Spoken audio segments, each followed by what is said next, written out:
बिस्मिल्लाहिर्रहमानिर्रहीम।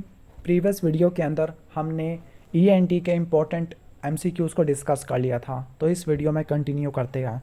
Saddle nose deformity किस condition में देखने को मिलती है? तो ये आपको साइफिलस में देखने को मिलती है। अच्छा, ल्यूपस वल्गैरिस के अंदर एक चीज़ आपने ये अच्छे तरीके से याद रखनी है, वो है Apple jelly nodule. Apple jelly nodule और लैप्रा सेल आपको ल्यूपस वुल्गैरिस में देखने को मिलते हैं। ओके, अभी हम उसकी बात नहीं कर रहे। जो साइफिलस होता है दो टाइप का होता है, एक्वायर्ड और कॉन्जेनिटल। कॉन्जेनिटल भी दो टाइप का होता है, अर्ली और लेट, जबकि एक्वायर्ड तीन टाइप का होता है, प्राइमरी, सेकेंडरी और टर्शरी। ओके, तो टर्शरी साइफिलस के अंदर सैडल नोज डिफॉर्मिटी होती है। अब प्राइमरी के अंदर क्या होता है? प्राइमरी के अंदर प्राइमरी चैनकर होता है, किसका? वेस्टिब्यूल ऑफ नोज का, सिर्फ यही चीज़ होती है और ये रेयर होता है। सेकेंडरी ये भी रेयर होता है, इसके अंदर सिंपल रिनाइटस होता है, क्रस्टिंग होती है, फिशरिंग होती है। रिनाइटस, क्रस्टिंग और फिशरिंग होती है वेस्टिब्यूल के अंदर, ठीक हो गया। जबकि टर्शरी है, टर्शरी ये वो स्टेज है जिसमें नोज इन्वॉल्व होती है। पहली बात कि नेजल सेप्टम पे गुम्मा बनेगा, ग्रानुलोमा बनेगा, फिर सेप्टम बोनी और कार्टिलेजिनस पार्ट दोनों के अंदर डिस्ट्रॉय हो जाएगा।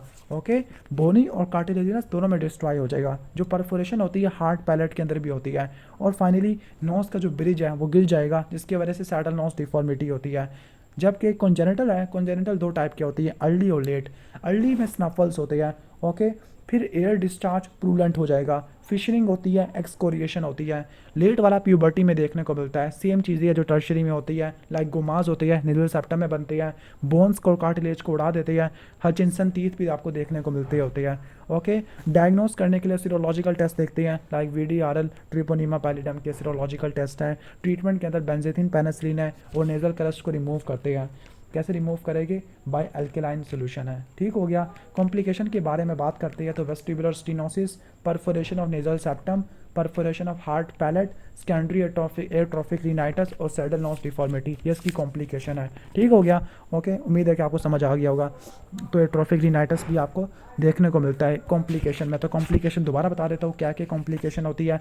Number 1 saddle nose deformity, number 2 vestibular stenosis, number 3 perforation of nasal septum, number 4 आपको क्या देखने को मिलता है? Secondary atrophic rhinitis.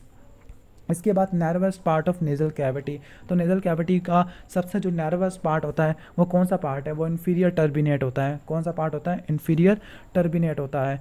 एक वाल्व होता है जिसको बोलते हैं internal nasal valve. Internal nasal valve ये वो एरिया है जो upper lateral cartilage, septum, nasal floor और anterior head of inferior turbinate occupy करता है। ओके, नैरो नोस में, जिसको लेपोरिन नोस पे कहते हैं, तो ये सबसे नर्वस पोर्शन होता है। ओके, तो ये फैक्चुअल इन्फॉर्मेशन है, इसको रट्टा मार लेना। इसके बाद नेक्स्ट हम आ जाते हैं, one of the following is true about Zenker diverticulum, जो कि हाइपोफेरिंग्स की ये प्रॉब्लम है। ओके, हाइपोफेरेंजियल पाउच को हम क्या बोलते हैं? ज़ेनकर डायवर्टिकुलम बोलते हैं। ओके, तो ये हाइपोफेरिंग्स का प्रॉब्लम है। हाइपोफेरेंजियल डायवर्टिकुलम या फेरेंजियल पाउच या फेरेंजियल पल्शन, ये ज़ेनकर डायवर्टिकुलम है। तो ये पल्शियन डायवर्टिकुलम है जहाँ पे फ्रेंजियल म्यूकोजा क्लियन डेहिसन से निकल जाता होता है। क्लियन डेहिसन वीक एरिया है between the two parts of inferior constructor का, क्रिकोफेरेंजियस और थायरोफेरेंजियस के दरमियान में होता है। तो असल में ये क्रिकोफेरेंजियल स्फिंक्टर का स्पाज्म या इनवॉलंटरी या इनकोऑर्डिनेटेड कॉन्ट्रैक्शन की वजह से होता है। ओके, तो यहाँ पर गर्गलिंग साउंड प्रोड्यूस होती है ऑन स्वेलिंग, डिस्फेजिया होता है। ओके, और जो अनडाइजेस्टेड फूड है वो रात के वक्त रिगर्जिटेट कर जाती है, स्पेसिफिकली जब पेशेंट रिकम्बेंट पोजीशन में होता है। ओके, तो ये हाइपोफ्रेंजियल डायवर्टिकुलम है। तो ये पल्शियन डायवर्टिकुलम है। फ्रेंजियल म्यूकोजा हर्निएट कर जाता है थ्रू द क्लियन डेहिसेंस, जो कि वीक एरिया होता है। Okay, most common oesophageal diverticulum होता है। Diverticulum mid line of neck से निकलता होता है। ओके, ज़ेनकर डायवर्टिकुलम आपको 50 से ऊपर देखने को मिलती है। अब इसके बाद टॉन्सिलर पिलर के बारे में बात करते हैं। तो दो पिलर होते हैं, एंटीरियर टॉन्सिलर पिलर और posterior tonsillar pillar. Strictly speaking जब भी हम टॉन्सिल की बात करते हैं तो हम पैलेटाइन टॉन्सिल की बात करते हैं। ओके, तो पैलेटाइन टॉन्सिल दो होती है, वो वाइट मैस होता है लिम्फाइड टिश्यू का, लैटरल वार्ड ऑफ ओरोफेरिंग्स में होता है between the anterior posterior pillar. जो टॉन्सिल का साइज होता है ओके बिगर होता है। ओके, ठीक हो गया। अगर हम सामने से देखें तो काफ़ी बड़ा सा नज़र आते हैं। दो पिलर होते हैं, एंटीरियर और पोस्टीरियर, और एक बड़ी वाली क्रिप्ट होती है जिसको क्रिप्टा मैग्ना कहते हैं। तो जो एंटीरियर पिलर होता है वो पैलेटोग्लोसल फोल्ड होता है, जबकि पोस्टीरियर पिलर पैलेटोफेरेंजियल फोल्ड होता है। Okay, nervous part of internal nasal cavity, तो वो इंटरनल नेजल वाल्व होता है। और इंटरनल नेजल वाल्व में चार चीज़ें आपको बताई थी, upper lateral cartilage, number 2 septum, number 3 nasal floor और नंबर 4 इंफीरियर टर्बिनेट का एंटीरियर हेड। ओके, सबसे नर्वस पोर्शन है। वो कौन से 4 चीज़ें हैं? Upper lateral cartilage, nasal floor, nasal septum and anterior head of inferior turbinate. All of the following are intrinsic laryngeal membrane except. अब ये लैरिंग्स की एनाटमी की तरफ आ गया है, जनरल एनाटमी पूछ रही है लैरिंग्स की। ओके, ठीक हो गया। वैसे यहाँ से एमसीक्यूज बहुत कम आती है, लेकिन चलो आप फिर भी देख लो।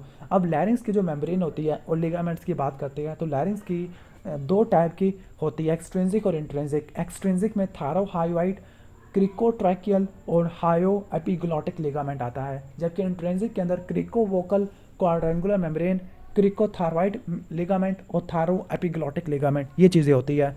ओके, तो यहाँ पर एक्सट्रिंसिक कौन सा नहीं है, यानी इंट्रिंसिक के बारे में बात कर रहे हैं। ओके, तो 2CQT, ओके 2CQT, एक C से होगा क्रिकोवोकल, दूसरा C से होगा क्रिकोथायरॉइड, एक Q से होगा क्वाड्रेंगुलर मेम्ब्रेन और एक T से होगा थायरोएपिग्लॉटिक। ये इंट्रिंसिक है, जबकि एक्सट्रिंसिक में थायरोहायोइड, क्रिकोट्रैकियल, हायो एपिग्लॉटिक लिगामेंट, ये चीज़ें यहाँ पर आ जाती है। इसके बाद नेक्स्ट है which lies between the middle and inferior turbinate. तो मिडल और इन्फीरियर टर्बिनेट के नीचे मिएटस वगैरह पड़ा हुआ होगा, मिडल मिएटस होगा। जो सुपीरियर मिएटस होता है वो सुपीरियर टर्बिनेट के नीचे पड़ा हुआ होता है। ओके, मिडल मिएटस मिडल से नीचे पड़ा हुआ होता है, इन्फीरियर मिएटस इन्फीरियर से नीचे पड़ा हुआ होता है। Ethmoidal infundibulum is located in. तो जो एथमोइडल इन्फर्निबुलम है, अभी थोड़े से एनाटमी के क्वेश्चंस वगैरह पूछ रहे हैं, नोट्स वगैरह के। ओके, तो एथमोइडल इन्फर्निबुलम बुल्ला एथमोइडालिस और एनकिनेट प्रोसेस के दरमियान में पड़ा हुआ होता है। ओके, ठीक हो गया। दोबारा बता देता हूँ कि जो एथमोइडल इन्फर्निबुलम है ये किन के दरमियान में पड़ा हुआ होगा? ये पड़ा हुआ होगा बुल्ला एथमोइडालिस के दरमियान और अनकिनेट प्रोसेस के दरमियान। अनकिनेट एक हुक लाइक प्रोसेस होता है, ओके, जो कि एंटीरो सुपीरियर से पोस्टीरियर इन्फीरियर डायरेक्शन में मूव करता होता है। ओके, ठीक हो गया। जो गैप होता है बिटवीन द टू, ओके, तो उसको बोलते हैं हाइटस सेमिलुनरिस। ओके, हाइटस सेमिलुनरिस को हम इन्फीरियर ओपनिंग वगैरह भी हम कह सकते होते हैं। तो इन्फर्निबुलम बता दिए कि इन्फर्निबुलम किसके दरमियान में होता है, तो एथमोइडल और एनकिनेट प्रोसेस के दरमियान में होता है। जो हाइटस सेमिलुनरिस है इन्फीरियरली पड़ा हुआ होगा अनकिनेट प्रोसेस। ओके, और ये जाता है हाइटस सेमिलुनरिस किसके अंदर? इन्फर्निबुलम के अंदर। और इन्फर्निबुलम के ऊपर क्या पड़ा हुआ है? बुल्ला एथमोइडालिस, और नीचे पड़ा हुआ है lateral surface of uncinate process of ethmoid. यानी जो हाइटस सेमिलुनरिस है वो जाता होता है किसके अंदर? वो जाता होता है इन्फर्निबुलम के अंदर जाता होता है। ठीक हो गया। ओके, इसके बाद हम आगे चलते हैं। All of the following are true about spasmodic dysphonia. Okay, तो अभी ये स्पीच वाले में से आ गया है। ओके, तो स्पाज्मोटिक डिस्फोनिया का पूछ रहे हैं। तो जो स्पाज्मोटिक डिस्फोनिया का बारे में क्या बात ठीक नहीं है। ओके, तो जो चार्ली वाला adductor type is characterized by breathlessness. Okay, ठीक हो गया।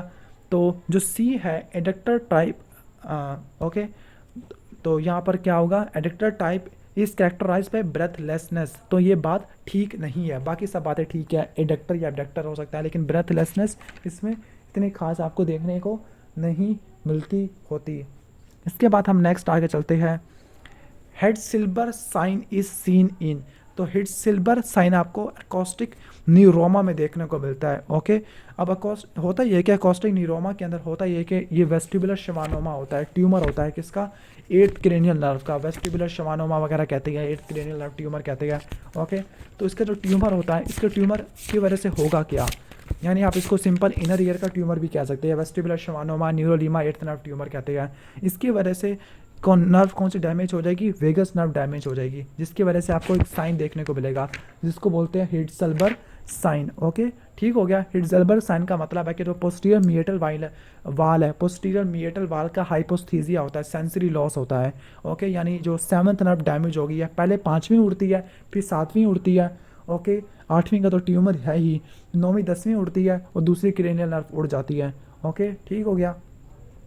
तो क्या 5वीं के उड़ने की वजह से कॉर्नियल सेंसिटिविटी कम हो जाती है, नंबरेंस हो जाती है फेस की। 7वीं के उड़ने की वजह से पोस्टीरियर मिएटल वाल का पैरास्थीसिया होता है। ओके, यानी posterior superior part of external caustic canal जो कि आर्नोल्ड नर्व से सप्लाई होता है, तो ये नहीं हो पाता। और आर्नोल्ड नर्व के पास फेशियल नर्व के ब्रांचेज आती हैं। पल्सेटाइल टिनाइटस ग्लोमस ट्यूमर में देखने को मिलता है। तो अकोस्टिक न्यूरोमा इनर ईयर का ट्यूमर था, लेकिन जो ग्लोमस ट्यूमर है ये मिडिल ईयर का ट्यूमर होता है, पैरागैंग्लियोमा होता है, यानी ये पैरागैंग्लियोनिक सेल का ट्यूमर होता है। ओके, तो यहाँ पे pulsatile tinnitus, pulsation sign, rising sun appearance, pulsation sign को ब्राउन साइन भी कहते हैं। तो ये चीज़ें देखने को मिलती है, ये जब देखने को मिलती है जब ट्यूमर इंट्राटिम्पैनिक होता है। कभी कभार ट्यूमर पॉलिप के फॉर्म में भी होता है, क्रेनियल नर्व पाल्सी भी होगा, ऑडिबल ब्रू होता है, रूल ऑफ 10 यहाँ पे आके अप्लाई होता है। ओके, डायग्नोसिस के लिए सीटी स्कैन करते हैं जिसपे आपको फेल्प साइन देखने को मिलेगा। एमआरआई, सीटी हेड, एमआरआई दोनों को कंबाइन कर लोगे, 4 वेसल एंजियोग्राफी है, brain perfusion and the flow study है, एम्बुलाइजेशन और बायोप्सी वगैरह करते हैं। ट्रीटमेंट में 4 चीज़ें हैं, सर्जिकल, रेडिएशन, एम्बुलाइजेशन और कंबाइंड। सर्जिकल में ट्रांसकेनाल, हाइपोटिम्पैनिक, एक्सटेंडेड फेशियल रिसेस अप्रोच और मास्टराइट नेक अप्रोच है, और इंफ्राटेम्पोरल और ट्रांसकोंडाइलर है। ठीक हो गया, तो ये 6 चीज़ें आ जाती है। इसके बाद हम आगे चले जाते हैं। नेक्स्ट है विच of the following cancer does not present with cervical lymph node involvement. तो कौन सा कैंसर में लिम्फ नोड को इन्वॉल्व नहीं कर सकता? तो जो ट्रू वोकल कॉर्ड है यहाँ पे कोई लिम्फैटिक्स नहीं होती, इसी तरह लिम्फैटिक्स इनर ईयर में भी नहीं होती, that is why cervical lymph node पे मेटास्टेसिस नहीं होती। Which of the following is a cause of objective tinnitus. अब जो टीनाइटस होता है, tinnitus is the ringing sound और noise in the ear. 2 causes होते हैं, सब्जेक्टिव और ऑब्जेक्टिव। सब्जेक्टिव का मतलब है सिर्फ पेशेंट सुन सकता है, ऑब्जेक्टिव का मतलब डॉक्टर वगैरह भी सुन सकता है। ऑब्जेक्टिव में मसला वैस्कुलर में पड़ा हुआ होगा, या पेटेंट यूस्टेशन ट्यूब है, या पैलेटल मायोक्लोनस है, या इडियोपैथिक स्टेपिडियल या टेंसर टिम्पनाई का मायोक्लोनस है, डेंटल या क्लिकिंग ऑफ टेम्पोरोमैंडिबुलर जॉइंट है। तो इतने सारी चीज़ें आपको मैंने बता दी हैं। तो मसला आपके वास्कुलर के अंदर पड़ा हुआ होगा। कैरोटिड आर्टरी एनोरिज्म होगा, यानी एवी शंट हो सकता है, वीनस हम हो सकता है, आर्टियल ब्रूई हो सकता है, पेटेंट यूस्टेशन ट्यूब है, पैलेटल मायोक्लोनस है, मसल का पैरालिसिस है, डेंटल है, क्लिकिंग ऑफ टेम्पोरोमैंडिबुलर जॉइंट है। तो ये सारा ऑब्जेक्टिव टीनाइटस करवाते हैं। आगे which of the following is not a pre malignant lesion of oral cancer. Okay, तो जो pre malignant lesion oral cancer का या ओरल कैविटी का कैंसर वो कौन सा नहीं होता? तो आपको पहले सारा पढ़ना पड़ेगा कि कौन सी प्री मैलिग्नेंट और कौन सी मैलिग्नेंट लीजन्स होती है। ओके, ठीक हो गया, तो मैं आपको एक्सप्लेन कर देता हूँ यहाँ पर। ओके, तो यहाँ पर जो प्री मैलिग्नेंट लीजन है ओरल कैविटी में, तो वो ल्यूकोप्लेकिया होती है। इस